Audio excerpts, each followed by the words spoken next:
गज़ा के हवाले से और मसला फ़लस्तीन के ऊपर जो मुस्लिम ममालिक और ट्रंप यूएस प्रेसिडेंट के माबैन एक एग्रीमेंट वहाँ डेवलप हुआ है, उसकी असल जो रूह तब सामने आएगी जब फ़लस्तीनी रियासत और उसका बैतुल मक़दस के साथ एक वजूद जो है वो सामने आए, और ऐसी रियासत जो फंक्शनल स्टेट हो। ये ना हो कि उसके ऊपर इसराइल रोज़ाना शबखुन मार रहा हो और लोगों का जानो माल, उसका तहफ़्फ़ुज़ जो है वो एट स्टेक रहे हमेशा। ऐसी सूरत में अगर वो रियासत जो है एक वाइबल स्टेट के तौर पर सामने नहीं आती तो मिडल ईस्ट में कभी भी अमन नसीब नहीं होगा।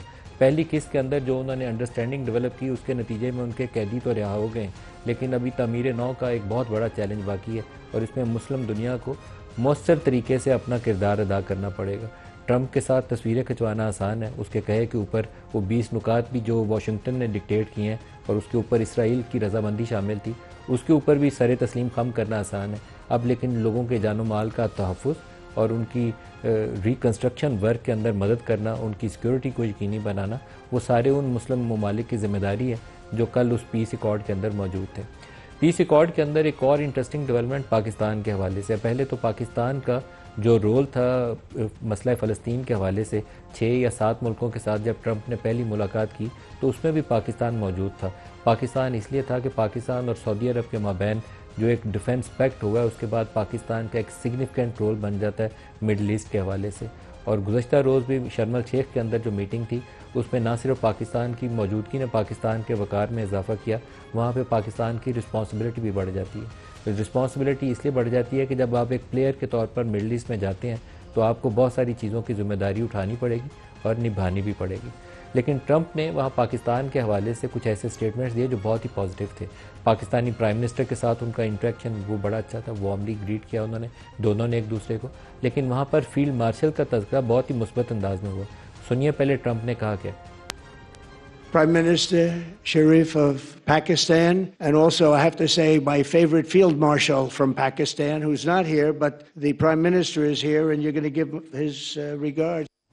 अब ट्रंप साहब I love Pakistan, great man, great gentleman, और वहाँ से उनका मेरे फेवरेट फील्ड मार्शल। अब यहाँ पे फील्ड मार्शल के लिए भी एक बहुत बड़ी जिम्मेदारी है। पाकिस्तान ने माजी में मुख्तलिफ अदवार में अमेरिका का फ्रंट लाइन अलाई बन के बहुत सी मिस्टेक की हैं। सीटो और सेंटो के हम रुकन बने, यहाँ से U2 उड़ता रहा। फिर जहाद अफ़गानिस्तान के दिनों में जनरल ज़िया साहब जो थे वो अमेरिका के कैंप में चले गए। फिर जनरल मुशर्रफ 9/11 के बाद वो जहादी जिनको पहले तैयार किया गया था उनको खात्मा करने के लिए दोबारा मैदान में उतर आए। उससे पाकिस्तानी सोसाइटी के ऊपर बहुत मनफी असरात मुरतब हुए। जितना यहाँ क्लाशनकोफ कल्चर आया, जितने मुसल्लह जत्थे बने, रेडिकलाइजेशन सोसाइटी की हुई, ड्रग्स आई, वो उन गलत पॉलिसियों का नतीजा था। अमेरिका अपना फॉरेन पॉलिसी गोल्स अचीव करने के बाद रवायती तौर पर 70-80 सालों में हमारे ऊपर पाबंदियां लगाकर, कभी प्रेस्लर अमेंडमेंट, कभी गिलेन अमेंडमेंट, कभी कोई और तरमीम, वो लगाता है और पीछे हट जाता है जैसे ही उसके फॉरेन पॉलिसी गोल्स होते हैं पूरे। लेकिन उसका नतीजा, उसका खमियाजा हम भुगतते हैं।